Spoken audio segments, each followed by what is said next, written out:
December 1944. The Ardennes forest is buried in fog and snow. Inside a king tiger, a German panzer commander, not yet 30 years old, watches the mist through his periscope. Somewhere out there, hidden behind a hedge line, sits an American gun. His crew has been told for 6 months that no American weapon in Western Europe can hurt them. Not at 500 yards, not at 1,000, not at any range where a man could still see the flash before the shell arrives. He believes it. So does every tank commander beside him in the column. They are wrong. They have been wrong since October. Dozens of German crews have already learned this the hard way, in burning wrecks scattered across Belgium and the German frontier, and most of them did not live long enough to pass on the warning. Somewhere in the American lines, a new gun has been waiting in ambush for months, and German intelligence still does not know it exists.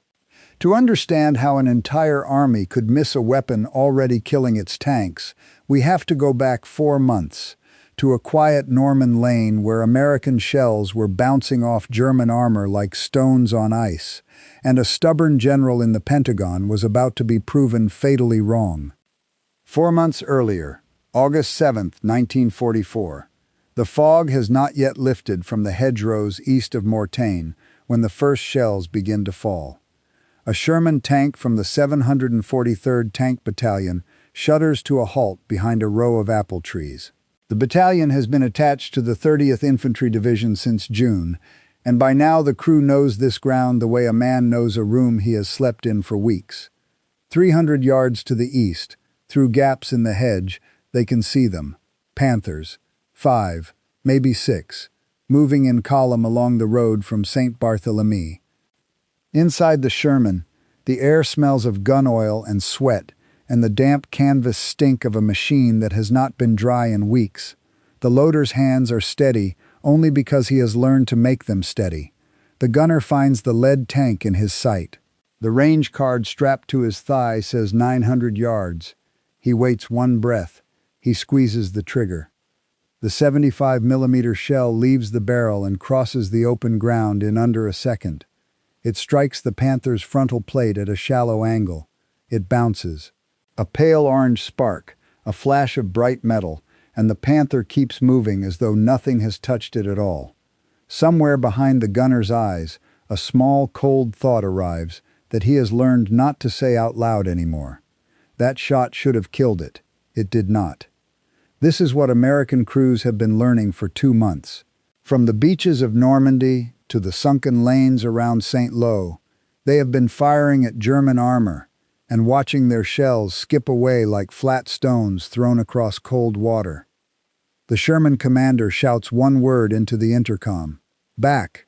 The driver throws the transmission into reverse. The tracks bite into the wet earth and the tank lurches. But the engine that has carried this crew from the beaches now feels like it is dragging a stone uphill. The Panther needs only a single shot in return. Its long gun fires. The shell punches through the American tank's armor as if it were folded canvas. The Sherman burns, and the fire finds the ammunition racks within seconds, and the men who are still moving inside know exactly how little time that gives them.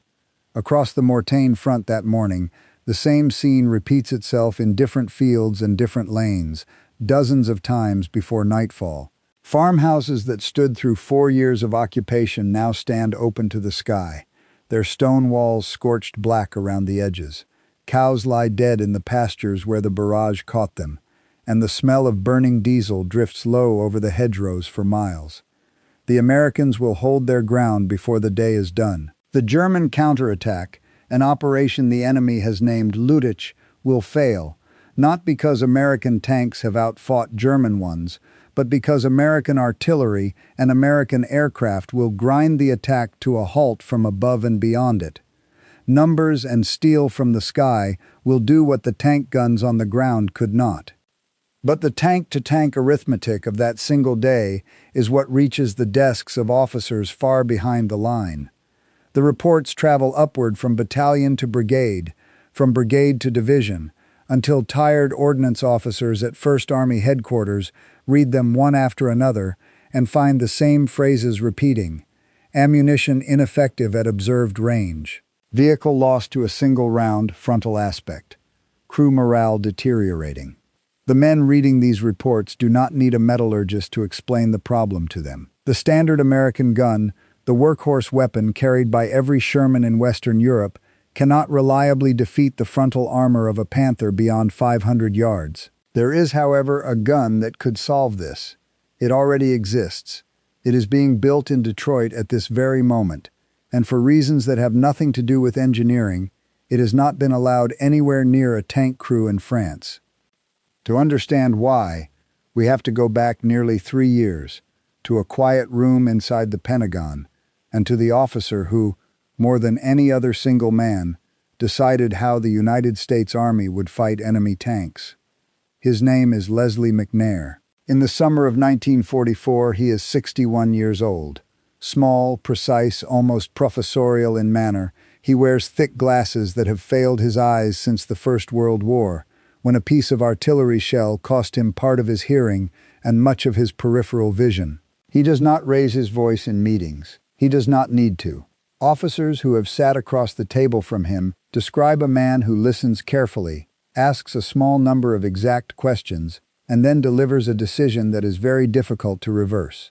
As commander of Army Ground Forces, every infantry division, every tank destroyer battalion, every training program in the Army passes across his desk at some point. He is regarded as brilliant.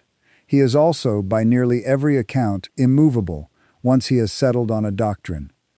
McNair believes tanks are not built to fight other tanks.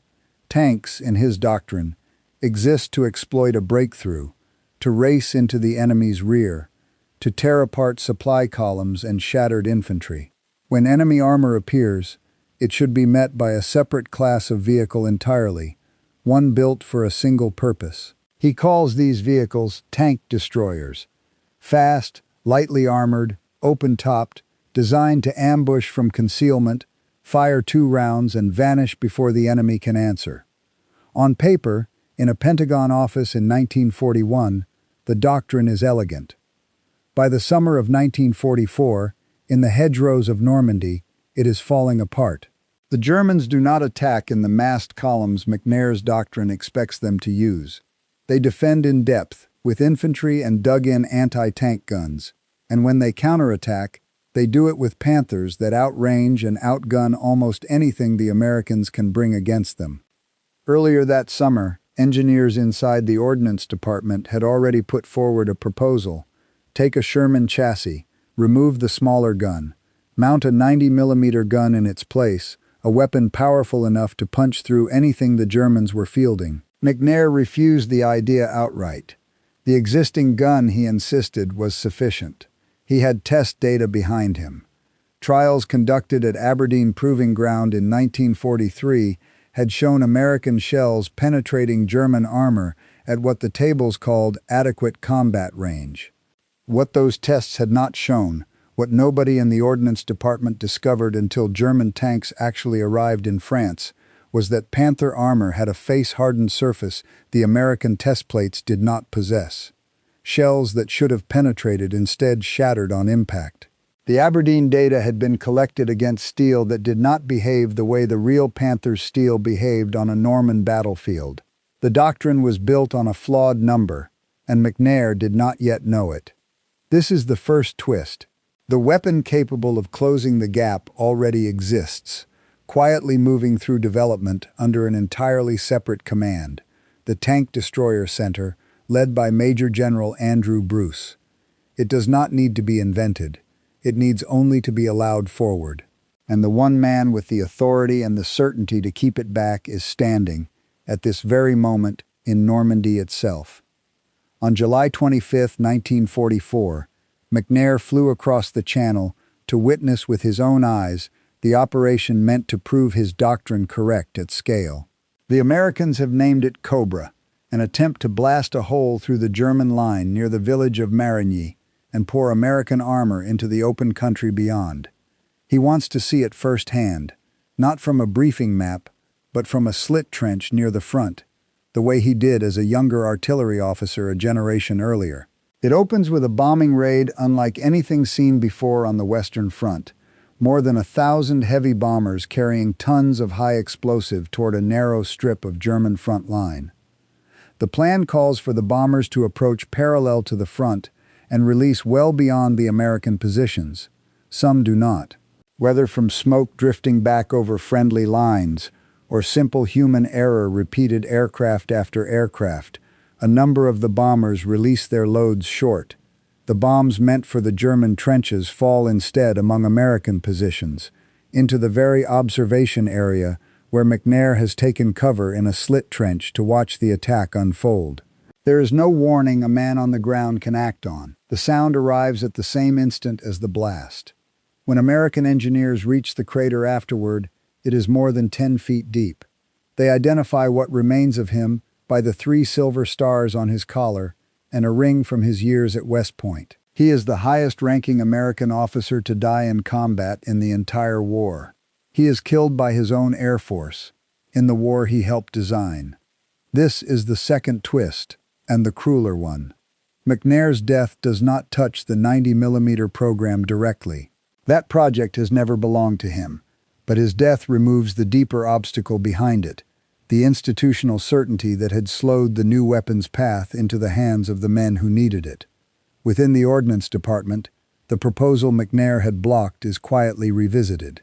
Deliveries that had been delayed by training schedules and doctrinal hesitation begin, at last, to move.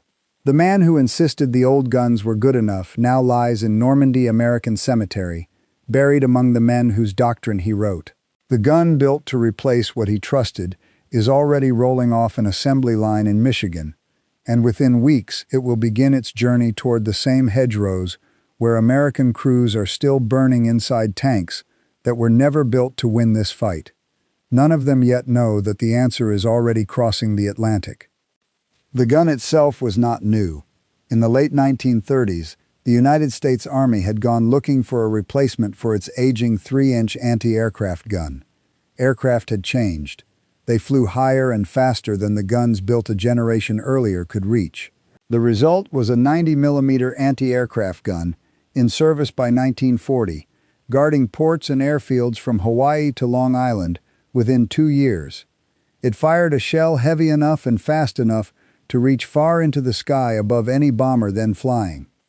Somewhere in the Ordnance Department in the early summer of 1942, an engineer noticed something almost by accident. The same velocity that drove a 90mm shell miles into the air would, if the gun were simply pointed level at the ground, drive that same shell through nearly any tank then in existence. The 90mm had been, by a quirk of physics nobody had asked for, the most powerful anti-tank weapon in the American arsenal all along.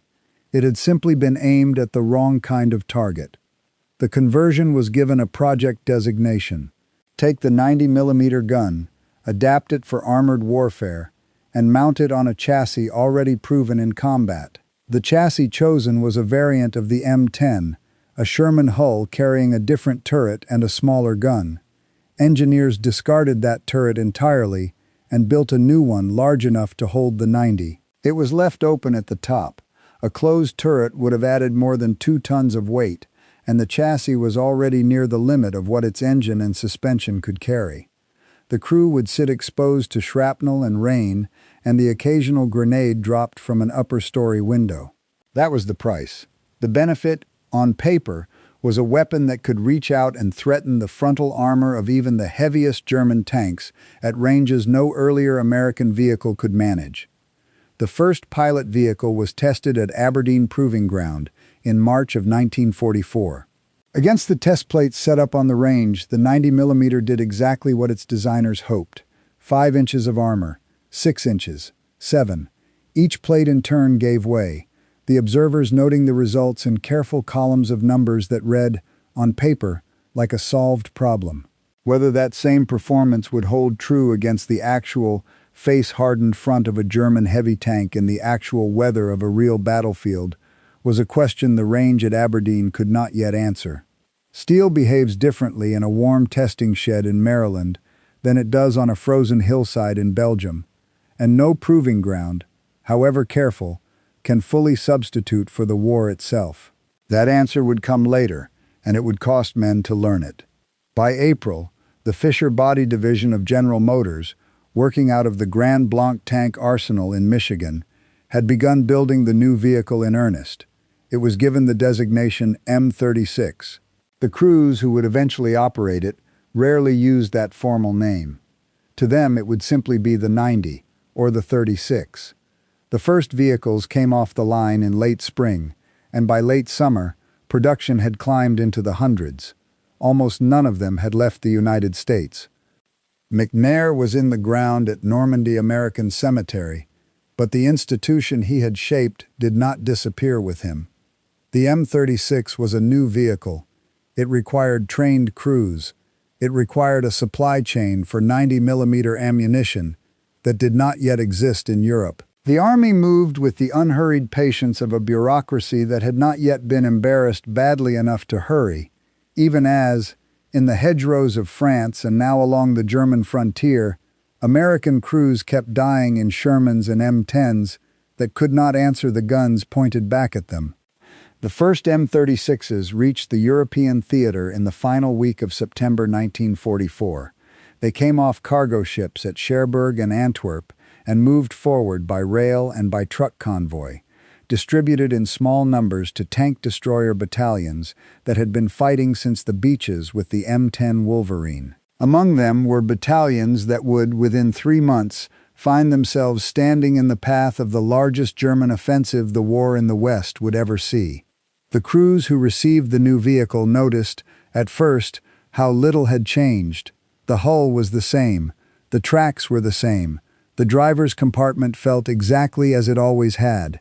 Only the turret was different, larger and squarer, and the barrel projecting from it was longer and thicker than the gun they had been firing for months.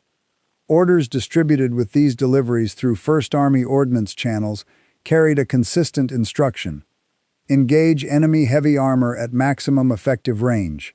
Do not let the Germans learn what they are now facing. Training was brief. There was no time for anything else.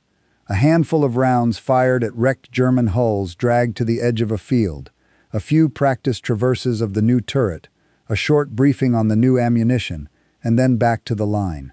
Some of the men climbing into these vehicles had been driving M10s since Utah Beach, their faces already weathered by a summer and autumn of living inside cold steel and worse memories. Others were replacements straight off the boat, who had never sat inside any armored vehicle at all, boys in clean uniforms standing next to men who had stopped bothering to keep theirs clean months earlier. To a veteran crew, the difference between the old gun and the new one seemed almost too small to matter. 90mm, right there, an instructor would say, pointing plainly at the new barrel. A few of the men laughed, the kind of tired laugh that comes from men who have heard too many promises. They had spent 4 months learning, in the worst possible way, that their guns could not kill what was hunting them, watching friends die in the same hedgerows week after week, while the Army insisted the equipment was adequate. The idea that the Army had finally produced something different felt, on first hearing, like one more rumor in a war already full of them. It would take a battlefield, not a briefing, to convince them otherwise. The exact details of the very first M36 kill in Western Europe are not recorded with any real certainty, and no participant left behind the kind of clear, dated account that historians could later point to. Battalion logs from that period are incomplete, and many of the men who might have described that first engagement in detail did not live to be asked about it after the war. What can be said with confidence is that somewhere in the rolling ground east of the German border, in the last days of October 1944, an American tank destroyer crew found itself watching a column of German armor advancing through open country at a range that, in every previous month of the campaign, would have been a waste of ammunition. The platoon held its fire until the range closed to something over 1,000 yards, farther than any American gun had reasonably been expected to matter. And this time, when the shell arrived, the German tank did not simply keep moving. It stopped. Smoke began to climb from it into the gray autumn sky. Nobody in that battalion, in that regiment, in that division had done this before. The arithmetic of the war, the quiet calculation every American crew carried into every engagement, about what their gun could and could not do at what range had just changed, and it had changed on a single ordinary afternoon that no headline would ever mark. For 4 months these men had been taught to think of range as a limitation, a distance beyond which their weapon simply had nothing useful to say. Now, for the first time, it was something closer to an advantage, and it would take weeks for that lesson to spread fully through the ranks of men still climbing into M10s that had not yet been replaced. On the German side of the line, in a headquarters far removed from the smoking wreck itself, the loss was recorded, filed, and explained the way losses had always been explained. A tank had been destroyed by fire from a concealed position. There was no clear indication of what had actually killed it. This was the shape of a pattern that would repeat itself for the next 10 weeks. German units kept losing tanks at ranges their own equipment tables insisted were safe, and kept attributing those losses to familiar and less alarming causes. Artillery on a flat trajectory, anti-tank guns dug in and camouflaged. Simple bad luck. The reports moved up the chain the way military reports always did, slowly, through overworked staff officers in a country now fighting on 3 fronts at once and absorbing bomber raids on its own cities and rail lines nearly every night. Whatever picture German intelligence held of American equipment in the autumn of 1944, it was built on information that was already out of date by the time it reached anyone positioned to act on it. The Americans, for their part, worked hard to keep it that way, and for a while they succeeded. By the first half of December 1944, an unnatural quiet had settled over the Ardennes forest. The American divisions holding that stretch of line were, in different ways, not the Army's strongest. Some, like the 28th Infantry Division, had been ground down elsewhere and sent to a quiet sector to recover. Others had only just arrived from the United States and had never seen a German soldier. The tank destroyer battalions scattered along that front were a similar mix of hardened veterans and newly arrived crews, some still driving the old M10, some now carrying the 90. On the other side of that quiet line, hidden by fog and strict radio silence, the largest armored force Germany would assemble in the West for the rest of the war was moving into position. Among the spearhead units were tanks that, even by the standards of 1944, were considered monstrous. King Tigers, 68 tons each, frontal armor nearly 6 inches thick and steeply sloped, mounting a long 88mm gun, capable of killing almost anything the Allies had ever built, at almost any range an Allied vehicle could return fire. The men commanding these tanks had every reason, based on everything they had been told, to believe they were driving the most dangerous vehicles on the continent, immune to anything an American crew could put in front of them. Attached to a fast-moving armored spearhead under an SS lieutenant colonel named Joachim Piper, 29 years old, a hard-eyed veteran of the Eastern Front, regarded within his own organization as a rising star, a man used to being told that the vehicles under his command could not be stopped by anything the enemy possessed, was a heavy SS tank battalion equipped entirely with King Tigers. Its commander was Heinz von Westernhagen, 33 years old, still suffering headaches from a head wound taken in Russia the year before, the kind of injury that might have ended another officer's frontline service. He had been advised to take medical leave. He had not taken it. Whatever pain he carried in his skull that winter, he carried it into the turret of a King Tiger anyway, alongside crews who trusted, on the word of their own intelligence services, that no gun on the Western Front could reach them from the front at any range that mattered. At 5:30 in the morning on December 16th, more than 2,000 German guns opened fire along an 85-mile front. 90 minutes later, the barrage lifted, and the tanks began to roll. Southeast of that advance, at a crossroads town called St. Vith, 5 roads met. In the kind of war the German planners were trying to fight, a war built entirely on speed and momentum, those 5 roads meant almost everything. Without St. Vith, the German timetable came apart. With it, armored columns could pour west in a flood no thin American defense could hope to contain. By the morning of December 17th, German armor was already driving hard for the town. The Americans defending it were a patchwork. A tank destroyer battalion equipped in part with the new M36, the 814th, had spent the previous months swapping out its older M10s for the 90mm gun, and its crews now found themselves looking through their sights at exactly the kind of target the old gun had never been able to touch. On the afternoon of December 20th, 3 M36s from one of the battalion's companies engaged an advancing column of German armor. Firing from concealed positions and displacing before the German column could locate them, they destroyed 4 Panthers in a single engagement and withdrew without loss. It was the kind of result that, 4 months earlier at Morton, would have been unthinkable. The fighting at St. Vith held for 6 days against a German timetable that had allowed for 2. No single weapon broke the German offensive by itself. Fuel ran short. American reinforcements converged from every direction. The weather, which had grounded Allied aircraft since the opening hours of the attack, finally cleared, and when it did, American fighter bombers fell on the stalled German columns like something dropped from a great height. Snow fell over the town for most of that week, thick enough to muffle the sound of engines until they were almost on top of the American positions, and the men holding the line slept, when they slept at all, in the frozen cellars of houses whose owners had fled days earlier. But St. Vith was where the offensive first began to come apart, and among the weapons that bought those 6 days were the long-barreled tank destroyers of the 814th, firing from hedgerows the Germans could not see, carrying a gun the Germans did not yet know existed.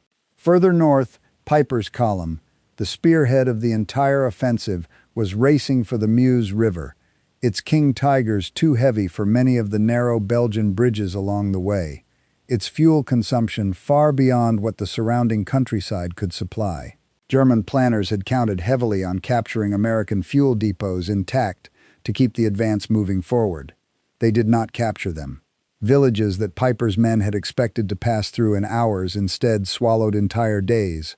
Narrow roads clogged with vehicles waiting for a single bridge to clear, fuel gauges dropping toward empty with no resupply in sight.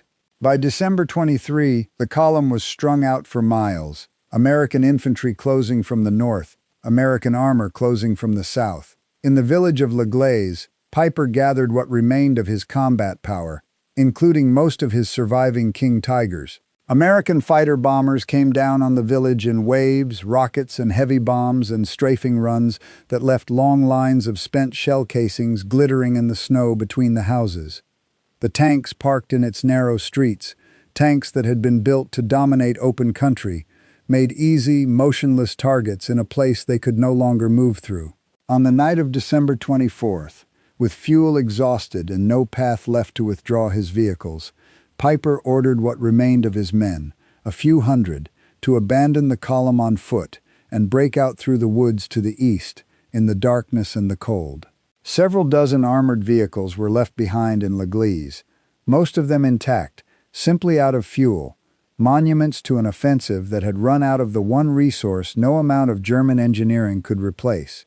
Von Westernhagen escaped on foot with the rest of the column, carrying whatever remained of the headaches that had never left him since Russia. He would not survive the war by much. In the final weeks of the fighting, in circumstances that remain disputed to this day, he died near the Austrian-Hungarian border. Some accounts describe him killed by an air attack. Others describe a different ending entirely, following his removal from command. Either way, the war took him within months of the retreat from L'Aglaise. At almost the same hour, further south, another German thrust was being broken at a road junction called Manhay. On the night of December 24, SS Armour pushed through the town and into the neighboring village of Grandmesnil, driving back the American force holding it in a confused night action, fought as much by instinct as by any clear picture of where the front line actually ran. Just beyond the wreckage of that advance, an M36 from the 703rd Tank Destroyer Battalion, attached that week to the 3rd Armored Division, held its ground alongside the remnants of the American line. Through the cold hours of Christmas Eve and the gray morning that followed, These vehicles engaged the advancing German column at ranges that would have been impossible for any American gun a season earlier. Firing, displacing, and firing again, the crews inside working the same rhythm the tank destroyer doctrine had always promised on paper, and had only now, for the first time, been given a gun capable of delivering in practice. Some were lost, their open turrets and thin side armor still a real vulnerability at close range. The men inside exposed to the same shrapnel and small arms fire that had always made this vehicle a dangerous place to sit once the enemy closed the distance. But they killed Panthers and assault guns in numbers the German commanders on the receiving end found difficult to explain, and on December 26th, after American aircraft battered the German positions from the air, the town was retaken. The Battle of the Bulge was not decided by any single gun. It was decided by fuel that ran out, by weather that finally cleared, by reinforcements converging faster than the German planners had believed possible, and by an American industrial base that could replace a burned-out Sherman in a way German industry, by December of 1944, no longer could. But scattered through that decision, in the hedgerows outside St. Vith and the smoking ruins of La Glaise and the retaken streets of Grandmesnil, was a weapon the German army had spent 3 months failing to understand. It killed Panthers that had once seemed untouchable, and forced King Tigers, tanks built to dominate every battlefield they entered, to maneuver and hesitate and sometimes retreat, not because their armor had been breached from the front, in most cases it had not, but because the range at which an American gun could now threaten them had changed, and no German crew commander could be certain anymore exactly how far that threat reached. By the last days of December, the great German offensive in the West was dying in its own exhausted fuel tanks. Along roads that had been choked with advancing armor 2 weeks earlier, the wreckage now told a different story. Tanks abandoned nose down in ditches, their crews already marched off to prisoner of war cages, or buried in the frozen ground beside them. Somewhere behind the lines, a report finally written weeks earlier by a German engineer team that had examined a captured, disabled M36, measuring its bore with calipers and finding, unmistakably, 90 millimeters stenciled in white paint across a stack of undamaged shells, was still working its slow way through a wartime bureaucracy, headquartered in a city under nightly bombardment, passed from one overwhelmed desk to another by men with far more urgent fires to put out than a single technical assessment of a single American vehicle. That report would eventually reach the men who needed it. It would arrive after the battle that made it matter most had already been lost. One more piece of paper confirming, far too late, what hundreds of burned-out German tanks, scattered across the Ardennes, had already made clear on their own. In the first weeks of January 1945, somewhere in a headquarters on the eastern side of the retreating German line, an intelligence officer finally read a report he should have been given in October. It had taken its time arriving. Written by an engineer team that had measured a knocked-out American tank destroyer by hand, it had moved by truck, then by rail, then by another truck, sitting for days at a stretch in waiting rooms in a capital under nightly bombardment. By the time it reached the front, the war it described was already 3 months old, but its conclusion was no longer in doubt. The American vehicle carried a 90-millimeter gun, not the 76 the files had insisted on for months. A bulletin went out to the surviving panzer formations. Engagement ranges were to be adjusted. American tank destroyers were to be presumed capable of reaching out much farther than German doctrine had assumed. The instruction was sound. It reached men who, by that point, had very little armor left to apply it with. The Ardennes offensive that had begun with such confidence on December 16 ended in the final days of January, with the German salient pushed back to roughly where it had started, at a cost in tanks and trained crews the German army could not replace. Roads that had carried columns of King Tigers and Panthers 6 weeks earlier now carried only the wreckage of them, hulks half buried in thawing mud, waiting for salvage crews that would not come for months. The Americans kept moving east. Through February and into March, the front dissolved further, whole German divisions existing now mostly on paper, their positions held by old men and boys with rifles standing where veterans had stood a year before. Volkssturm units of reservists in their 50s and teenagers barely old enough to shave manned lines that a year earlier had been held by hardened panzer crews, and the resistance they offered was as uneven as their training, fierce in some villages and non-existent in others. On March 7, 1945, a forward detachment of the 9th Armored Division reached the Rhine at the town of Remagen and found something nobody expected: the Ludendorff railway bridge, which German engineers had wired for demolition, was still standing. American infantry rushed it under fire and got across before a second demolition attempt could succeed. Engineers cut the remaining charges. A foothold was established on the German side of the last great river barrier in the west, and armored units began crossing in the hours and days that followed to hold and expand it. The bridge itself would collapse 10 days later under the strain, killing engineers still working on it, but by then pontoon and treadway crossings had already made the original structure unnecessary. The Rhine had been crossed. In any practical military sense, the war in the West was already over. It would take the German High Command close to 2 more months to admit it. Joachim Peiper survived the collapse of his column at La Glaise and the collapse of the war that followed it, walking out of the Ardennes forest on foot in the same December cold that had trapped his tanks. After Germany's surrender, he was tried by American military authorities in connection with the killing of American prisoners of war by men under his command during the Ardennes offensive, convicted and sentenced to death. That sentence was later commuted, and he spent roughly a decade in prison before his release in 1956. He settled eventually in a small village in eastern France, living quietly under his own name for years, working as a translator, and by most accounts, keeping largely to himself.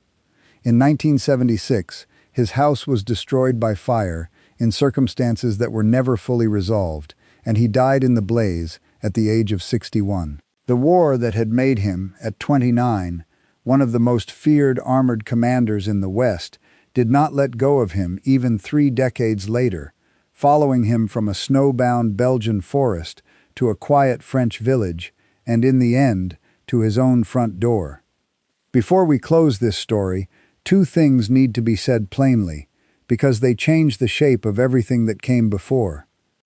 The first concerns the gun itself. In the years after the war, when ordnance officers compared the technical penetration tables for the 90mm gun against the actual armor of a King Tiger, the picture that emerged was less dramatic than the battlefield legend that grew up around it. The standard armor-piercing round fired by the M36 could defeat roughly 5 inches of sloped armor at 500 yards, a little less at 1,000, and considerably less than that at longer ranges.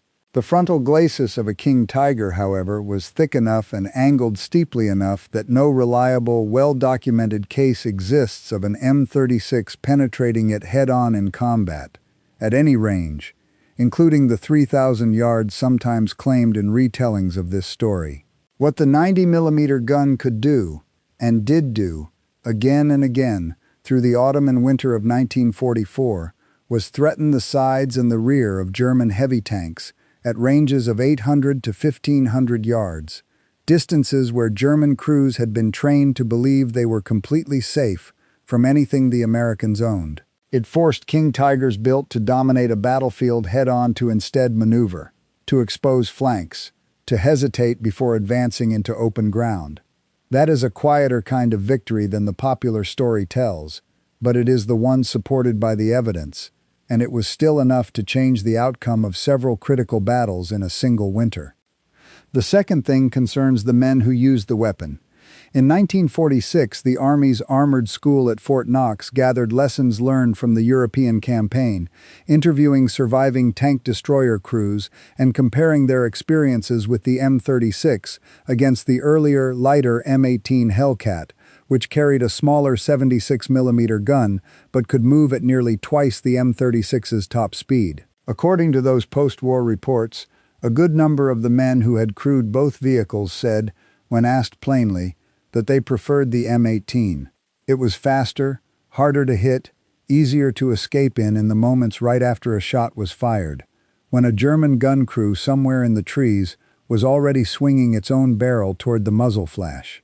The M36 hit harder, but the M18 got you home more often, and in the kind of war these men were actually fighting, a war of ambush and quick displacement and constant fear of the next unseen gun, speed sometimes mattered more than power.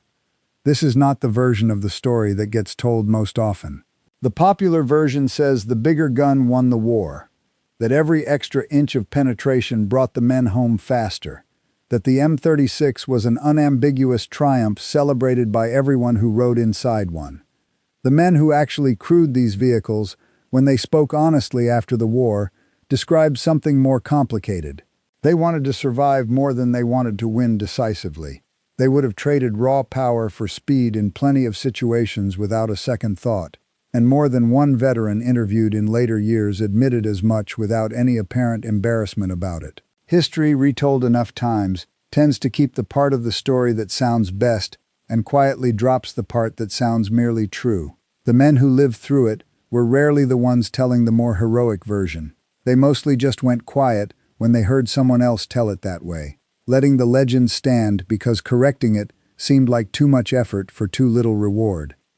By May of 1945, when the war in Europe ended, the M36 had accounted for a substantial number of German armored vehicles destroyed on the Western Front, including a meaningful share of the King Tigers lost there, though the exact figures remain estimates rather than settled counts, drawn from incomplete wartime records on both sides and from post-war cross-referencing that could never fully reconcile every American kill claim with a matching German loss report. It was a small contribution set against the vastly larger tank losses Germany suffered on the Eastern Front against Soviet armor, where the true weight of German tank losses had always fallen most heavily, but on the Western Front, in the specific months between October 1944 and the end of the Ardennes fighting, it was the one weapon that let American crews finally stand their ground against tanks that had, for the first 4 months of the campaign, seemed almost impossible to stop. For the infantrymen who had watched Shermans burn all summer with nothing they could do about it, that alone was worth more than any precise final tally could measure.